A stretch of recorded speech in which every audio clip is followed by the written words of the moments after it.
వీరేంద్ర యాదవ్ గారు చెప్పండి. మీరే చెప్పాలి. ఇప్పుడు ఆల్మోస్ట్ ఆల్ పెద్దలు చెప్పిందంతా విన్నారు కాబట్టి కంక్లూజన్ అనేది ఇంకా మీరే ఇవ్వాలి. ఇప్పుడు బీజేపీ నెట్వర్క్ అట. నెట్వర్క్ కాదండి, ఇక్కడ ప్రజలు నాడి మనం చెప్పాల్సింది. నెట్వర్క్ ఎంత బాగున్నా ప్రజల నాడి, ప్రజలు అవసరాలు ప్రజలకి ఏ విధంగా ఇచ్చేస్తుంది చూస్తున్నారు. గతంలో టిఆర్ఎస్ ఏం చేసింది, ఇప్పుడు కాంగ్రెస్ ఏం చేస్తుంది, గ్రేటర్ హైదరాబాద్ లో ఏ విధంగా ప్రజలకి నిద్ర లేకుండా చేస్తుంది, వాగ్దానాలన్నీ మూసిలా కలిపేసింది. సరే, మరి గత పాలకులు అప్పుల పాలు చేశారు కాబట్టి మేము ఇప్పుడు రోడ్డు పైకి వచ్చామని చెప్తున్నారు.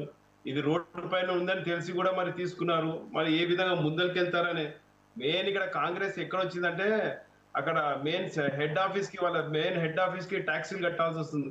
ఆ ట్యాక్సీలు పంపించడానికి కోసం ఇక్కడ వీళ్ళు నాట్యాలు చేస్తున్నారు, రకరకాల ఎత్తులు వేస్తున్నారు. ఇక్కడ తెలంగాణ తీసుకెళ్లి అక్కడ వీరేందర్ మీరు మాట్లాడలేదు, మీరు మాట్లాడడం నేనేం మాట్లాడలేదు.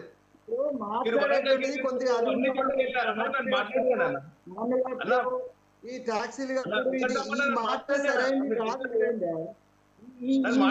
ఈ మాటలు మాట్లాడుకుంటే నేను అబ్జెక్ట్ చేయను. నువ్వు హైదరాబాద్ డెవలప్మెంట్ మీ కమిట్మెంట్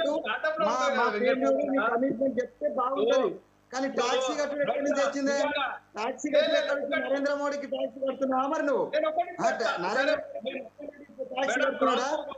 నరేంద్ర మోడీకి కిషన్ రెడ్డి టాక్సీ కడుతున్నాడా? బండి సంజయ్ టాక్సీ మీరు కడుతున్నారా? మీరు కట్టినరా? మీ రాష్ట్రాల నుంచి టాక్సీ కడుతున్నారా?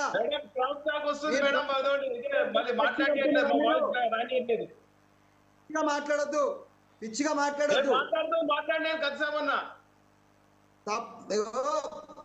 వీరేందర్, నేను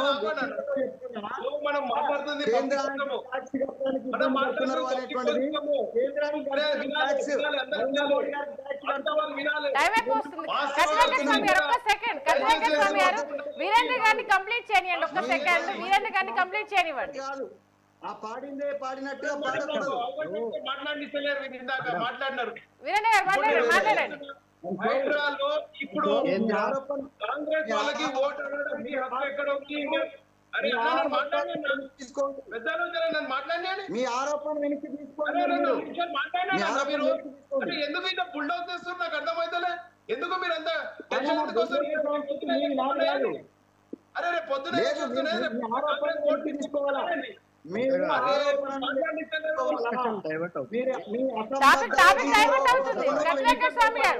టాపిక్ డైవర్ట్ అవుతుంది, టైం కూడా అయిపోతుంది. ఒక్క వీరేంద్ర యాదవ్ గారు సీనియర్, మీరు ఇంత సీనియరే వెంకటరామన్న, మీరు ఇంత సీనియరే, మీరు ఇలా బుల్డోజ్ చేయడం మంచిది కాదు. నేను బుల్డోజ్ చేయలే నిరేందర్ భాయ్. ఈ రోజు కాంగ్రెస్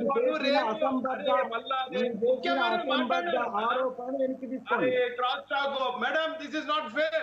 ఒక్క నిమిషం వెంకటస్వామి గారు మాట్లాడండి, యాదవ్ గారు మాట్లాడండి. ఇప్పుడు ఇటు టిఆర్ఎస్ కానీ కాంగ్రెస్ కానీ రేపు జిహెచ్ఎంసీ ఎలక్షన్స్ లో వాళ్ళు ఓటు అడగడానికి ముందల కాంగ్రెస్ వాళ్ళకి హైడ్రా మిషన్ ఏదైతే హైడ్రా చేశారో పేద ప్రజలు ఇల్లు కొట్టిరు కానీ ఏమంటారు పెద్ద పెద్ద బిజినెస్ మ్యాన్లు ఒక సీఎం గారి అన్నగారి ఇల్లే కూలగొట్టలేరు ఇంతవరకు. ఆయనపై కోర్టుకు పోతే ఆపేస్తారు ఆ పని. ఎంఐఎం వాళ్ళది చెరువుల మధ్యలో కట్టిరు, దాన్ని కూలగొట్టలేదు. ఎంఐఎం వాళ్ళని ఏ విధంగా మరి చేస్తారు? హైడ్రా కాంగ్రెస్ హైడ్రా అనేది కాంగ్రెస్ కి మైనస్ కాబోతోందా వీరేంద్ర యాదవ్ గారు? హైడ్రా అనేది కాంగ్రెస్ కి మైనస్ కాబోతోందా? మైనస్ కాదు, వాస్తవానికి కరెక్ట్ గా చేస్తే తప్పేం లేదు. కానీ వీళ్ళు మన సొంత కుటుంబానికి వచ్చేలా ఒక రూలు, బయటకు వచ్చేలా ఒక రూలా?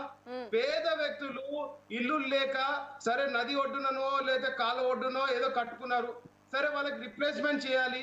సరే డబుల్ బెడ్రూమ్ లో గత ప్రభుత్వం కేంద్రం నుంచి ఇచ్చిన డబుల్ బెడ్రూమ్ లకి వీళ్ళు ఈరోజు కొత్త తీసుకెళ్ళాలి కూర్చోబెట్టారు. వీరేదో పునాదులు వేసినట్టు నిన్న మొన్న ఒక నెలలో డబుల్ బెడ్రూమ్ ఇల్లు కట్టినట్టు సీన్ చూపిస్తున్నారు. కాబట్టి ఒకటి చెప్తున్నా, నిజంగా ఇప్పుడు కాంగ్రెస్ కి ఏ మాత్రం చిత్తశుద్ధి ఉన్నా ఫస్ట్ రేవంత్ రెడ్డి గారు అన్న ఇల్లు అయితే గచ్చిబౌలిలో ఉన్నదో అది కూలగొట్టండి, మాట్లాడండి. జిహెచ్ఎంసీ ఎలక్షన్ సంబంధించి బీజేపీ ఓట్ షేర్ పెరగబోతుందా? ఎవరికి గట్టి పోటీ ఇచ్చే అవకాశం ఉంది? ఎవరితో మీరు తలపడబోతున్నారు? మేము ఒక్కటే అప్పుడు కాదు ఇప్పుడు కాదు ఏ రోజు కూడా మేము ఏ పార్టీతో పొత్తు పెట్టుకోము. గ్రేటర్ హైదరాబాద్ ఎలక్షన్స్ లో భారతీయ జనతా పార్టీ సింగిల్ గానే పోతుంది. మొన్న కూడా ఎమ్మెల్సీ ఎలక్షన్ లో కూడా సింగిల్ గా పోయింది. అరే ఒకళ్ళేమో ఎమ్మెల్సీ ఎలక్షన్ లో కంటెస్ట్ చేయలేదు, అడ్రస్ లేదు, వాళ్ళు ఫామ్ హౌస్ లో పండుకున్నారు. ఇంకొకరేమో మరి వేరే పార్టీతో పొత్తు పెట్టుకొని క్యాండిడేట్ నుంచో పెట్టకుండా క్యాండిడేట్ నుంచోపెట్ట. మళ్ళీ రేపు వీళ్ళకి కార్పొరేషన్ లో వీళ్ళ క్యాండిడేట్ లెక్క దొరుకుతారో నేను అడుగుతున్నా కాంగ్రెస్ వాళ్ళని. టైం అయిపోతుంది. వీరేంద్ర యాదవ్ గారు, థ్యాంక్ యూ. వెంకటస్వామి గారు, థ్యాంక్ యూ. దత్తాత్రేయ గారు, థ్యాంక్ యూ. లక్ష్మణ్ గారు, డిబేట్ లో పార్టిసిపేట్ చేసినందుకు.